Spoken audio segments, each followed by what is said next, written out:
എല്ലാവർക്കും ഞങ്ങളുടെ ഹൃദയം നിറഞ്ഞ ഓണാശംസകൾ.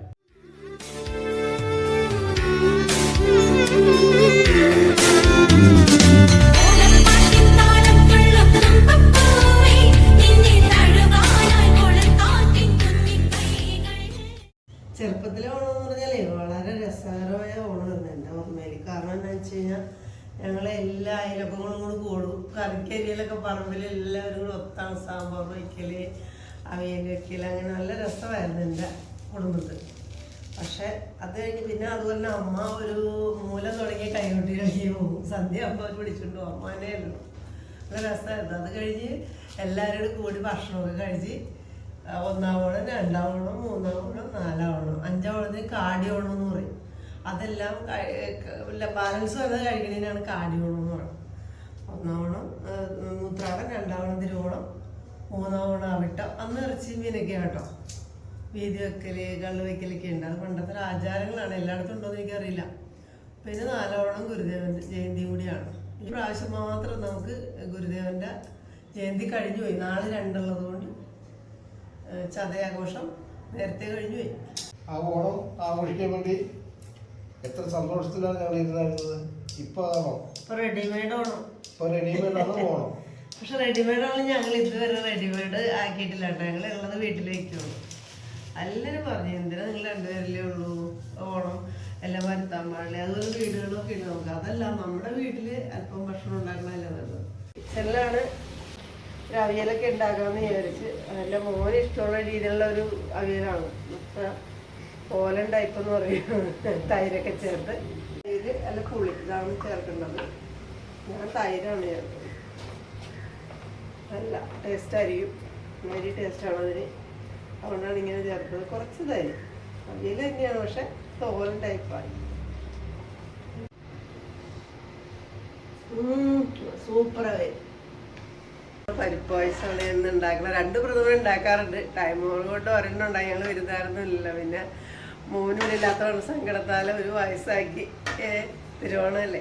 പരിപ്പ് നന്നായിട്ട് വറുത്ത് അത് കഴിഞ്ഞ് നമ്മൾ നെയ്യിൽ വരട്ടി അല്പം ശർക്കരയും വരട്ടി. ഇതാണ് ഓണം സ്പെഷ്യൽ പരിപ്പ് പായസം. ഇതൊരു ചെറിയ കിച്ചടിയാണ് കേട്ടോ. വെള്ളരിക്ക കൊണ്ട് ഒരു ചെറിയ കിച്ചടി. ആദ്യം കടുകിടുക. കടുക് പൊട്ടി കഴിഞ്ഞ് കടുക് പൊട്ടി ഇനി നമ്മൾ കറിവേപ്പില, കറിവേപ്പില,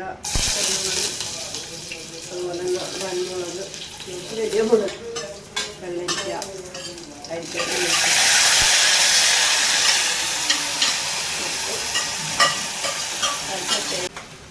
തൈര് ചേർത്തിട്ട് നമ്മളിങ്ങനെ ഇളക്കി കൊടുക്കാം.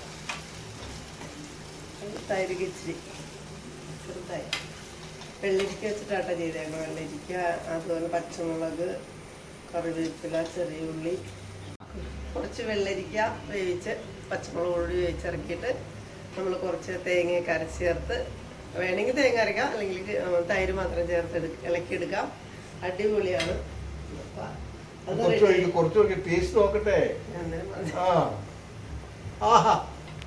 സമയമായിട്ടുണ്ട്. അപ്പോൾ സാമ്പാറും കൂടി ഒന്ന് ഞാൻ പതിയെ ആയതാണ് വെച്ചത്. എല്ലാം റെഡി ആയതായിരുന്നു.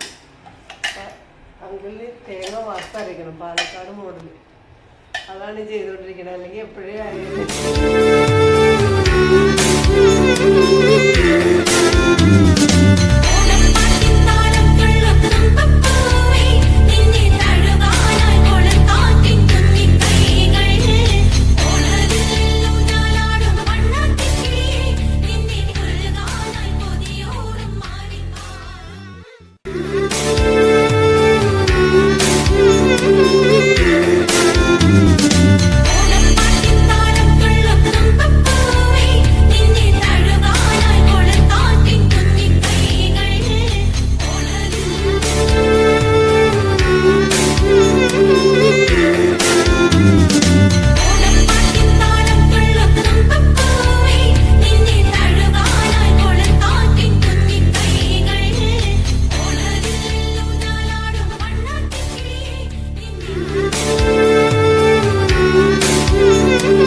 അപ്പം എല്ലാവർക്കും ഹൃദയം നിറഞ്ഞ ഓണാശംസകൾ.